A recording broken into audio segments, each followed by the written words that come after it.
Hola chicos, literatura 161. He estado buscando textos de Ramón Pérez de Ayala. En el ordenador, es decir, en internet, ya no encontraba más que algún breve párrafo tipo cita, así como de los anteriores, que por lo visto ya están liberados de derechos de autor, pasan directamente a la red y vienen enteros. Lope de Vega, Cervantes, te puedes encontrar ahí todo. Pero al ir avanzando en edad todavía estaban sujetos a derechos de autor, como puede ser este Ramón Pérez de Ayala, y no lo encontraba. Total, que no he tenido más remedio que buscar una antología literaria del siglo XX para tener baúl donde buscar unos textos y poderos leer.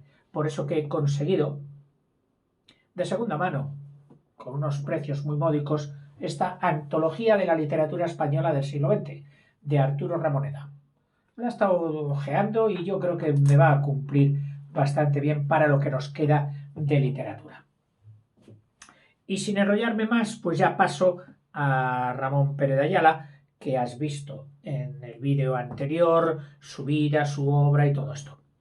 En el primer texto que te voy a leer, que lo vamos a titular El filósofo y el dramaturgo, en realidad es el capítulo segundo y quinto de la novela de Belarmino y Apolonio, donde aborda un tema universal, el lenguaje, y coge el protagonista de un zapatero remendón,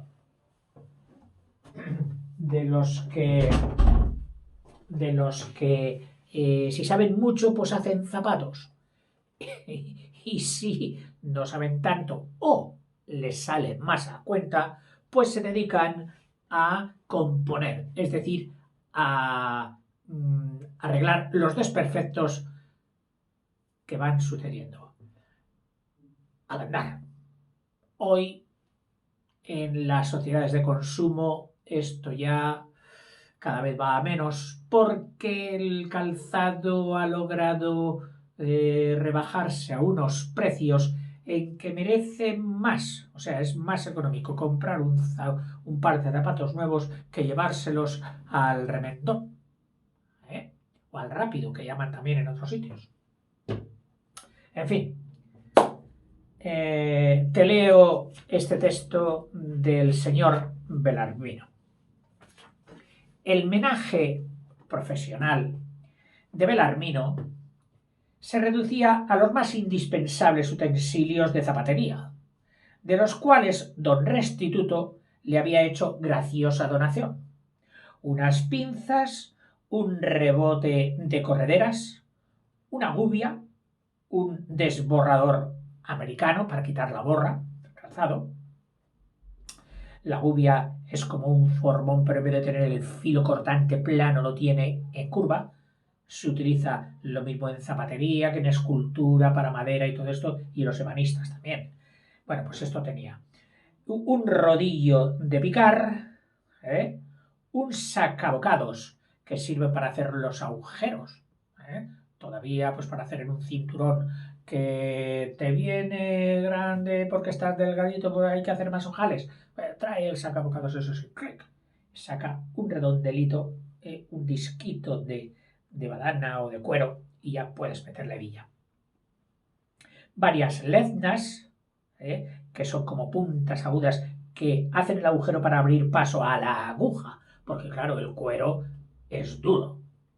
Meterlo con la aguja directamente no, le abres paso primero con la lezna, sacar la lezna y por el camino que ha dejado ya meter la aguja. Y un torno de montar con horma de hierro. Oiga, señor Belarmino, que este zapato me aprieta, es nuevo. Déjelo aquí, se llamaría, se lo voy a poner una noche o 2 noches en la horma y verá que a usted le va a quedar como un guante. Es decir, era una especie de torno donde se mete el calzado, y ese torno, apretando bien desde el interior, sin rajar y sin romper la estructura del calzado, lo va alargando, dando de sí. O bien, también por los lados, si donde le hacía daño era en el juanete. En fin. Bueno, pues este era el menaje de don Belarmino. El torno, era remedo y trasunto fiel de un caballero, de un caballejo. Recordaba a Clavileño, si bien de correspondencia equina más semejante que la volátil cabalgadura del manchego. Si has leído el Quijote, aquel caballo que le pusieron lleno de cohetes y fuegos artificiales, en el que se subía Don Quijote para hacer sus aventuras, etc. El tronco era realmente un tronco, un leño robusto asentado sobre 4 patas, más ancho por la grupa que por los pechos, y sobre ello se levantaba una tabla ancha y delgada a manera de cuello, en donde encajaba con juego articulado y la planta hacia arriba una horma de hierro que, vista de perfil, era enteramente una cabeza de caballo. Montado sobre ese diminuto caballete, Belarmino se pasaba la vida. Primeramente, de recién instalado en su cuchitril, hacía alguno que otro par de borceguíes para los criados de la casa y para los frailes. Luego fue abandonando poco a poco este linaje de trabajo y se dedicó a composturas. Un día se dijo: ya soy remendón de portal, y se le llenó el alma de gozo, como si hubiera conseguido al fin una posición firme largo tiempo anhelada. Trabajaba con intervalos. Los ratos de trabajo cada vez eran más leves y los intervalos cada vez más largos. En estos intervalos leía, apoyando el libro sobre la horma de hierro, y tomaba notas en el cuadernito de hule. En ocasiones meditaba, ajenado o enajenado de la realidad externa, siguiendo con los ojos formas visibles sólo para él que cruzaban por el aire. Leía a su modo, conforme a un método original. El diccionario, en su opinión, era epítome del universo, puntuario sucinto de todas las cosas terrenales y celestiales, clave con que descifrar los más insospechados enigmas. Epítome significa resumen. El diccionario es el resumen. Para él era el resumen del universo. Te leo más. En su opinión, era epítome del universo. Prontuario sucinto, es decir, un sitio donde buscar rápidamente una cosa. Prontuario sucinto, abreviado, de todas las cosas terrenales y celestiales. Clave con que descifrar los más insospechados enigmas. ¿No sabes esto? Vete al diccionario. La cuestión era penetrar esa clave secreta, desarrollar ese prontuario, abarcar de una ojeada ese epítome. En el diccionario está todo, porque están todas las palabras, luego están todas las cosas, porque la cosa y la palabra es uno mismo. Nacen las cosas cuando nacen las palabras. Sin palabras no hay cosas, o si las hay, es como si no las hubiese, porque la cosa no existe por sí ni para otras cosas. Por ejemplo, una mesa no sabe que existe, ni la mesa... por ejemplo, una mesa no sabe que existe, ni la mesa existe para una silla, porque la silla no sabe de la existencia de la mesa, sino que existe solamente para un intelecto que la conoce, y en cuanto que la conoce, le da un nombre, le pone una palabra. Conocer es crear, y crear, conocer. Todo lo anterior es un fragmento de las especulaciones belarminianas. Lo que hace la prolongada actitud sedentaria y el ocio discursivo. Lo pone entre interjecciones Lope de Ayala diciendo: a estas cosas se llega aquel que está continuamente sentado y ocioso de discurso sin otra cosa que hacer. Los filósofos son hombres en cuclillas. Incluso el Peripato, que si explicaba paseando, encuclillado edificó su sistema. Prosigue. Dedúcese que si el diccionario es todo aquello que hemos dicho, diccionario vale tanto como cosmos. Belarmino, en virtud de la reciprocidad de entrambos vocablos, y para evitar confusiones, había fijado a la inversa, para su uso, el empleo y significación de cada uno de ellos. Y cuando decía el cosmos, quería decir el diccionario. Y cuando decía el diccionario, quería dar a entender el universo.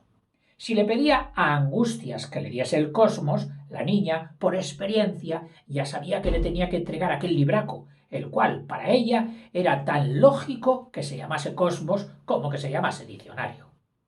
Pero, prosigue la especulación belarminiana, así como la mayoría de los hombres viven en el diccionario, es decir, en el mundo, sin enterarse de que viven, así también consultan y leen el cosmos, es decir, el diccionario, sin enterarse de lo que leen. Vivir es conocer, y conocer es crear. Dar un nombre. Cuando un hombre llama árbol a un árbol porque le ha oído llamar así, ese hombre no conoce el árbol ni sabe lo que dice. Si conociese al árbol, lo hubiera creado él mismo, le hubiera dado un nuevo nombre. Y ahora viene lo más sutil de la especulación belarminiana.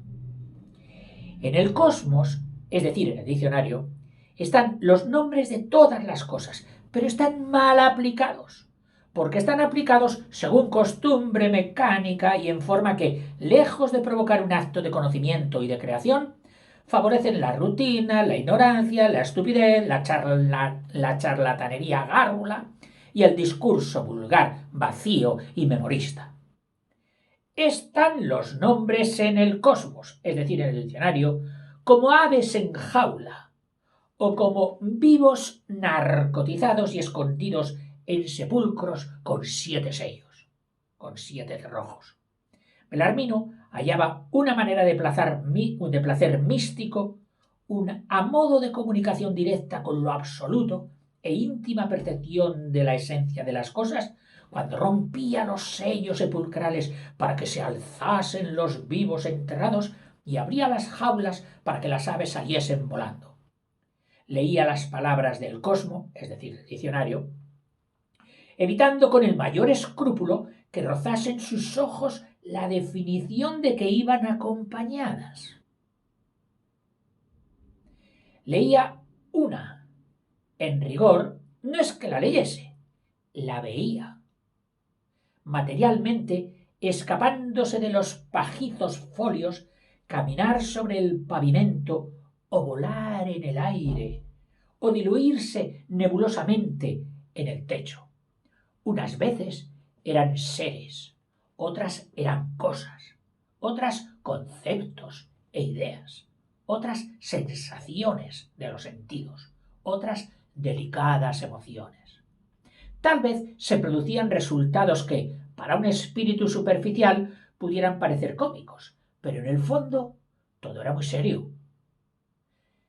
Camello, decía el cosmos, es decir, el diccionario, y Belarmino veía, en efecto, brotar de la página el dicho cuadrúpedo rumiante, aunque muy mermado de proporciones, y salir andando despaciosamente por el piso, pero a los pocos pasos el perfil de la bestia, ya de suyo sinuoso, se deformaba más todavía, evolucionaba, se transformaba.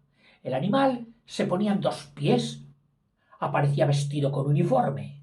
La cabeza, sin perder la expresión primitiva, tomaba rasgos humanos. Las jorobas se convertían en alforjas que colgaban al pecho y espalda, y de una de las bolsas salía un gran cartapacio.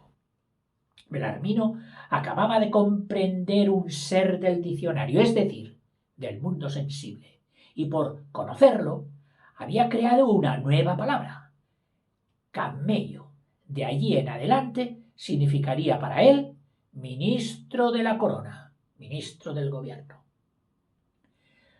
Dromedario significaba sacerdote o ministro del Señor, después de un proceso evolutivo semejante. No se crea que en el léxico belarminiano las voces dromedario y camello entrañaban intención contubeliosa o despectiva, o sea, como de insulto, de afrenta o injuria. No, no, no, no, no. Antes, al contrario, implicaban admirativa comprensión. Aludían al desierto de indiferencia en que se mueven así el gobernante como el sacerdote, a la sobriedad que practican o deben practicar, a la pesada carga que conducen a hombros, y finalmente la joroba simbolizaba la responsabilidad que llevan adherida a la propia espina dorsal, y que en el gobernante es doble, para con Dios y para con los hombres, y en el sacerdote sencilla, solo para con Dios. Y de aquí, joroba, responsabilidad. Un nuevo acto de creación en el cosmos, es decir, en el diccionario de Bellarmino.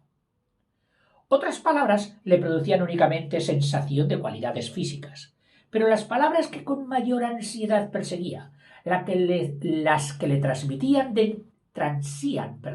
las que le perforaba, transir, de entusiasmo en comprendiéndolas y creándolas, eran aquellas que a él se le antojaban términos filosóficos y que por ende expresaban un concepto inmaterial. Metempsícosis, escolástico, escorbútico, etc. Claro, metempsícosis, pues sí, tiene ámbito filosófico. Escolástico, bueno, ya es más bien el que practica una filosofía o seguidor de una filosofía, la de Santo Tomás. Mientras que escorbútico no tiene que ver nada con eso, porque es el adjetivo que se da al escorbuto, a esa enfermedad que sale de la dentición por falta de vitamina C. En fin, o sea que el hombre se liaba un poquito y se creía que esas esdrújulas altisonantes eran todas del término y del campo filosófico. Bueno, esto ha sido muy sigo. Etcétera, etcétera. Después de una revelación no poco difícil de interpretar, Bellarmino había definido así aquellos tres términos. Claro, metempsícosis es lo mismo que intríngulis indescifrable, lo inconocible, das Ding an sich de Kant, que yo no sé lo que significa, pero debe ser una frase típica en alemán de Kant. Y viene de psicosis, o sea, intríngulis, y introduce, esconde, meter intríngulis en las apariencias sencillas. Eso era para él metempsícosis. Escolástico es el que sigue irracionalmente opiniones ajenas. Vamos, ¿dónde va Vicente? ¿Dónde va la gente? Como la cola de los irracionales sigue al cuerpo. Vaya símil que ha puesto. Como el rabo de un animal, como la cola de un animal, sigue al cuerpo. Así es lo que hace un escolástico, siguiendo las opiniones y filosofías del resto, aunque no las entienda. Esto para él. Escorbútico vale tanto como pesimismo y viene de cuervo, pájaro sombrío y de mal agüero. Era mucho hombre aquel Bellarmino. Hasta aquí este fragmento de Bellarmino y Apolonio. Y ahora voy a leerte un texto que pone que es de filosofía, y evidentemente sí que lo es. Pero él lo hace en verso. Lo pedía. Vamos a ver. Agua en cestillo, llanto femenino, congoja de niño.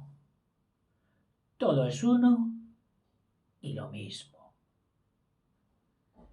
Granazón de trigo, simiente en silo, moler de molino. Todo es uno y lo mismo. Mayo florido, sol de estío, otoño fructífero, hielo invernizo. todo es uno y lo mismo. Beso furtivo, carnal deliquio, ebriedad de vino, todo es uno y lo mismo. Canario de trino, rana en paroxismo, cigarrón estrídulo, la cigarra estridente, cigarrón estrídulo, canicular grillo, ruiseñor, sublime, ridículo, Mozart cristalino, el ciego del guitarrillo, todo es uno y lo mismo.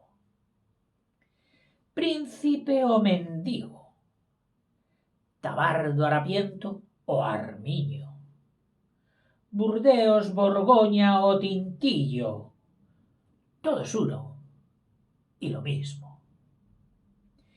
Bermellón, añil o amarillo, vuelo de las aves, auspicios, velas en el horizonte marino, rodar de las aguas del río, son de campanas, son sonido, son de campanas, entierro o bautizo, humo, nube, sombra, eco indistinto, todo es uno y lo mismo.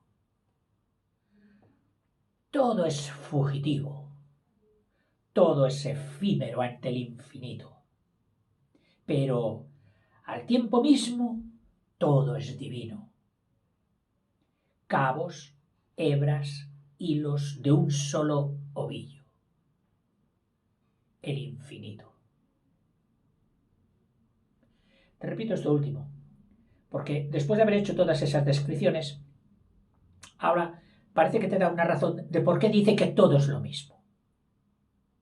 Y dice él, porque todo es fugitivo, todo es efímero ante el infinito, pero al tiempo mismo todo es divino.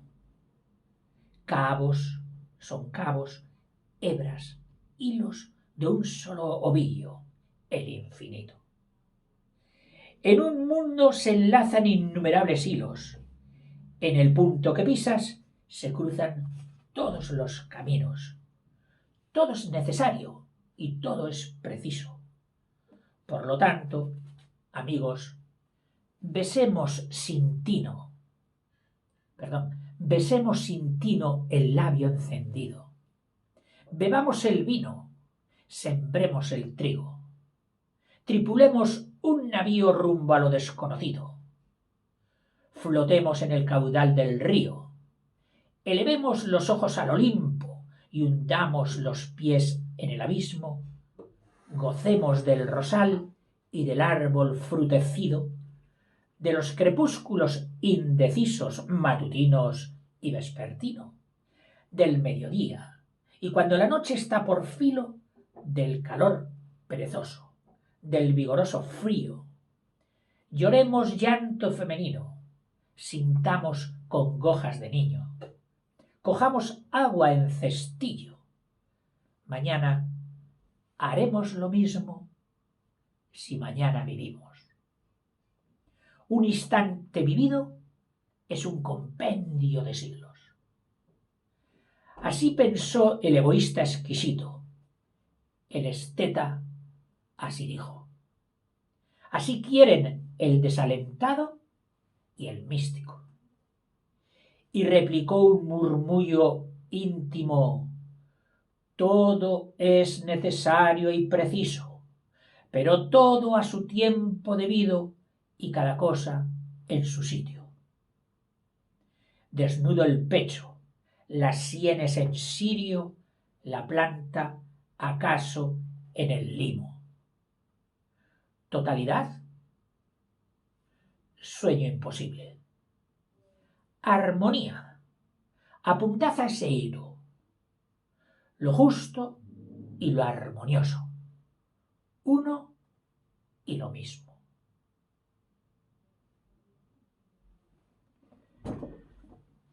poesía y filosofía. Por cualquiera de las dos cosas, por ser poesía y por ser filosofía, son de las que, al menos para mi capacidad y agudeza de comprensión, requieren ser leídas varias veces. Lo puedes buscar, es de la obra El Sendero Andante, una de la primera fase de Lope de Ayala, con reminiscencias de su tierra gallega, creo recordar. Bueno, chicos, ya hemos visto algo de Ramón Pérez de Ayala, uno de los ínclitos Ramones de esta época. Hasta luego.